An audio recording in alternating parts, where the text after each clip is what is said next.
மதுரையில் இயேசு வாழ்கிறார் ஊழியங்கள் நடத்தும் எழுப்புதல் உபவாச ஜெபக்கூட்டம்.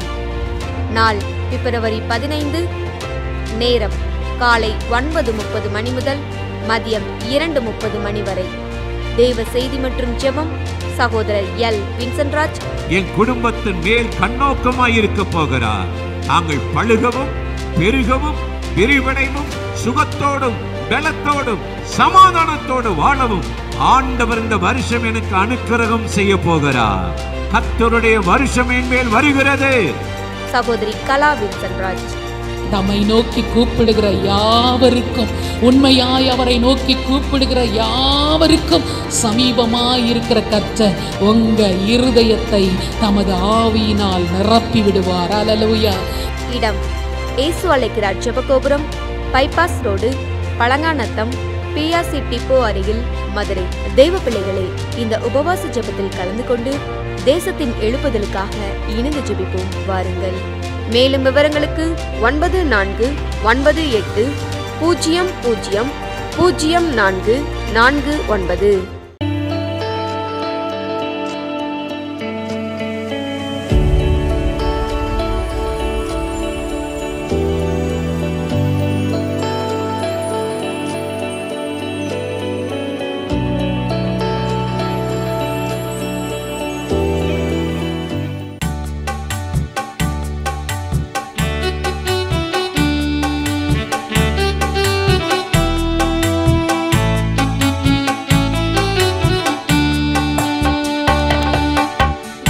பெரிய செல்வந்தராயிருப்பவரே, உலகில் உள்ள எல்லாரிலும் பெரியவரே, மிக பெரிய செல்வந்தராயிருப்பவரே, உலகில் உள்ள எல்லாரிலும் பெரியவரே,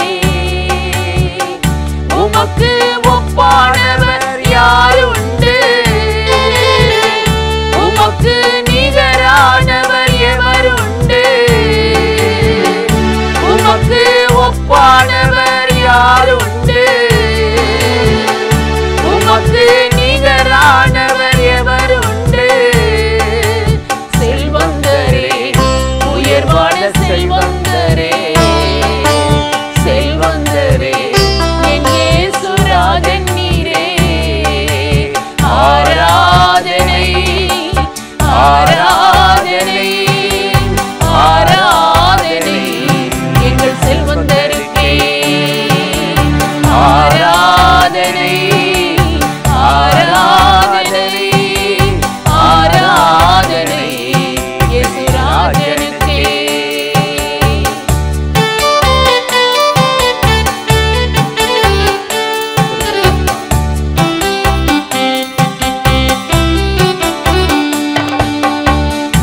எவரையும் மேன்மைப்படுத்தவும் மாலாகும், எவரையும் பலப்படுத்தவும் மாலாகும், எவரையும் மேன்மைப்படுத்தவும் மாலாகும், எவரையும் பலப்படுத்தவும் மாலாகும். செல்வந்தரே, உயர்வான செல்வந்தரே, செல்வந்தரே, என் இயேசு ராஜன் நீரே. ஆராதனை ஆராதனை ஆராதனை எங்கள் செல்வந்தருக்கே. ஆராதனை ஆராதனை ஆராதனை இயேசு ராஜனுக்கே.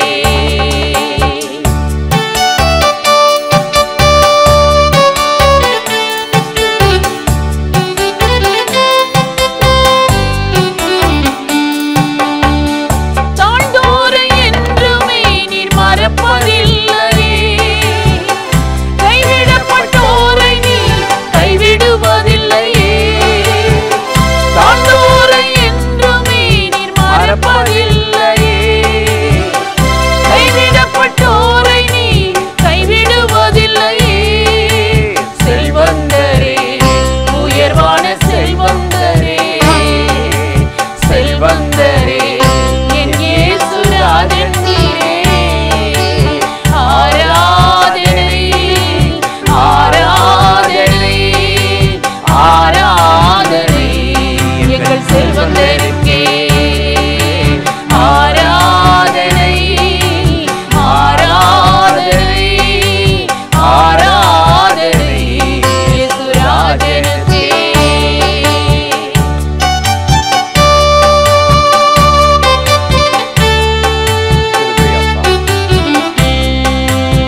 பிரியமானவர்களே, ஆண்டவராகிய இயேசு கிறிஸ்துவின் நாமத்தில் இந்த காலை நேரத்தில் இயேசுவை தினம் பார்ப்போம் என்ற இந்த நிகழ்ச்சி மூலமாக உங்களை சந்திப்பதில் மிகுந்த மகிழ்ச்சி அடைகிறேன்.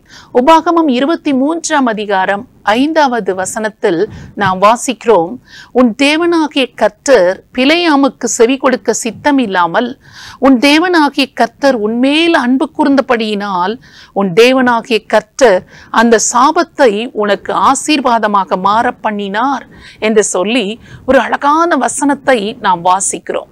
மோசே தம்முடைய ஜனத்தை பார்த்து கர்த்தராகிய தேவனுடைய வார்த்தையை இங்கு அறிவிக்கிறதை நாம் வாசிக்கிறோம். உன் தேவனாகிய கர்த்தர் பிலேயாமுக்கு செவி கொடுக்க சித்தமில்லாமல் இந்த பிலேயாம் பாலாக் என்ற ராஜாவிடத்தில் கூலி வாங்கி கொண்டு இந்த இஸ்ரவேலை சபிக்கும்படி புறப்பட்ட ஒரு மனிதன். ஆனால் அந்த பிலேயாமுக்கு ஆண்டவராகிய கர்த்தர் செவி கொடுக்க சித்தம் இல்லாமல், விருப்பம் இல்லாமல், நம் தேவனாகிய கர்த்தர் நம்மேல் அன்பு கூர்ந்தாராம். அவர் நம்மேல் வைத்த அன்பின் நிமித்தமாக அந்த சாபத்தை எல்லாம் நமக்கு ஆசீர்வாதமாக மாற பண்ணினாராம். யாக்கோபுடைய வாழ்க்கையில் பாருங்கள், அவன் தாயின் ஆலோசனை நிமித்தமாக ஈசாக்கின் இடத்துல போய், நான் தான் உம்முடைய மூத்த மகனாகிய ஏசா வந்திருக்கிறேன் என்று சொல்லும்படி ஏவப்பட்டான். அப்படி தாய் அந்த ஆலோசனையை சொல்லுகிற போது யாக்கோப்பு சொல்லுகிறான், ஒருவேளை என்னுடைய தகப்பன் என்னுடைய சரீரத்தை தடவி பார்க்கிற போது நான் எத்தன் என்று கண்டுபிடித்தால் நான் ஆசீர்வதிக்கப்படுவதற்கு பதிலாக சாபத்துக்கு உள்ளாகி விடுவேனே என்று சொல்லி அவன் பயந்து, என் தகப்பன் என்னை ஆசீர்வதிப்பதற்கு பதிலாக சபித்து விடுவாரே என்று சொல்லுகிற போது தேவனாகிய கர்த்தர் பாருங்கள், அவனுடைய வாழ்க்கையில் நடக்க வேண்டிய அந்த காரியங்கள் எல்லாம் நடந்து முடிந்தது. அவன் நான் மூத்த மகன் ஏசா என்று சொல்லி ஏமாற்றி அந்த ஆசீர்வாதத்தை வாங்கி கொண்டு போகிறது போல அவன் நினைத்தான். அவன் வாழ்க்கையில் தேவனாகிய கர்த்தர் ஆசீர்வதிப்பதற்கு முன்பாக இவனாக தகப்பனுடைய ஆசீர்வாதத்தை அபகரித்து கொண்டவனாக அவன் போகிறான். அது நிமித்தம் அவன் வாழ்க்கையில் பட்ட பலவிதமான இன்னல்கள். ஆனால் வெளிப்பிரகாரமாக அவன் பார்க்கிற போது அவனுக்கு மனைவிகள் இருந்தார்கள், பிள்ளைகள் இருந்தார்கள், ஆடு மாடுகள் கிடைத்தது, அவனுடைய வாழ்க்கை ஆசீர்வதிக்கப்பட்டது போல இருந்தது. ஆனால் அவனுடைய இருதயத்தில் ஒரு விரக்தி இருந்த போது அவன் அந்த இடத்திலிருந்து திரும்ப வேண்டியதாயிற்று.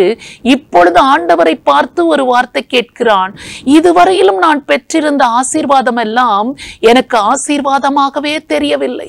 இதுவரை எனக்கு எத்தனையோ விதமான ஆசீர்வாதங்கள் இருக்கிறது, ஏதோ சாபம் என் வாழ்க்கையில் இருக்கிறது போல நான் உணர்கிறேன்.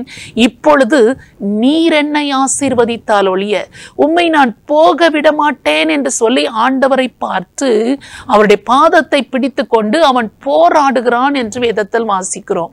அப்பொழுது தேவனாகிய கர்த்தர் யாக்கோப்பின் மேல் அன்பு கூர்ந்தாராம். அந்த சாபத்தை எல்லாம், கடந்த நாட்களில் சாபத்தின் விளைவாக அவன் அனுபவித்த எல்லாவித இன்னல்களையும் நீக்கும்படியாக தேவனாகிய கர்த்தர் அவன் மீது அன்பு கூர்ந்தபடினால் அந்த சாபத்தை எல்லாம் ஆசீர்வாதமாக மாற்றி, இனி நீ யாக்கோப்பு இல்லை, இனி இஸ்ரவேல் என்று எண்ணப்படுவாய் என்று சொல்லி தேவனோடும் மனிதனோடும் போராடி மேற்கொண்டாயே என்று சொல்லி யாக்கோப்பை தேவன் ஆசீர்வதித்தார் என்று சொல்லி நாம் வாசிக்கிறோம். இன்றைக்கு நம்முடைய வாழ்க்கையில் கூட எத்தனையோ விதமான ஆசீர்வாதம் என்று நாம் நினைத்து கொண்டிருக்கிற பலவித காரியங்களுக்குள்ளாக நம்மையும் அறியாமல் நமக்கும் தெரியாமல் சில சாபங்கள் ஒளிந்து கொண்டிருக்கிறது. சில வேதனையான காரியங்கள், பலவிதமான இன்னல்கள் மறைந்திருக்கிறது. இந்த சாபத்தை எல்லாவற்றையும் தேவனாகிய கர்த்தரிடத்தில் நாம் முழு இருதயத்தோடு வருகிற போது இந்த சாபத்தை எல்லாவற்றையும் நம் தேவனாகிய கர்த்தர் நம் மீது அன்பு வைத்து நமக்கு ஆசீர்வாதமாக இன்றைக்கு மாற்றப் போகிறார். ஆண்டவரை நோக்கி அதற்காக நாம் ஜெபிப்போமா? பரிசுத்தமுள்ள நல்ல தகப்பனே, இந்த அருமையான நேரத்துல உடைய முகத்தை நோக்கி பார்த்து நாங்கள் ஜெபிக்கிறோம். ஆண்டவரே, நாங்கள் ஆசீர்வாதம் என்று எண்ணிக்கொண்டிருந்த அநேக காரியங்களில் சில சாபங்கள் மறைந்திருக்கிறது.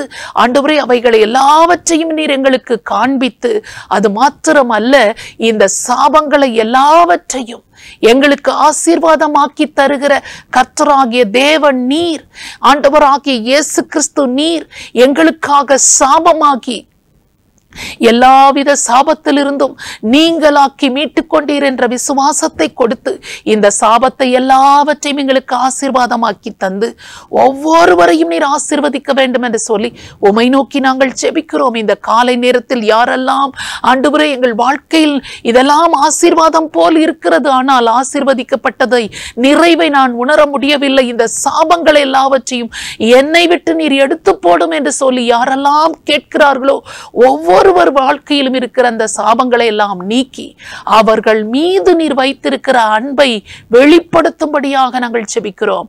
அவர்கள் மீது நீர் அன்பு கூர்ந்தபடியினால் இந்த சாபங்களை எல்லாவற்றையும் உடைத்து நீங்களாக்கி அவர்களை இன்று முதல் ஒரு ஆசீர்வாதத்தின் பாத்திரமாக நிலைநிறுத்தும்படியாக உம்மை நோக்கி ஜெபிக்கிறோம். இயேசு கிறிஸ்துவின் நாமத்தில் ஜெபிக்கிறோம் நல்ல பிதாவே, ஆமென். இந்த நிகழ்ச்சி உங்களுக்கு மிகுந்த ஆசீர்வாதமாக இருந்திருக்கும் என்று நிச்சயமாய் நாங்கள் நம்புகிறோம். நீங்கள் பெற்ற நன்மைகளை எங்களோடு கூட பகிர்ந்து கொள்ளுங்கள், மற்றவர்களுக்கும் சொல்லுங்கள். கர்த்தர் தாமே உங்களை ஆசீர்வதிப்பாராக. ஆமென்.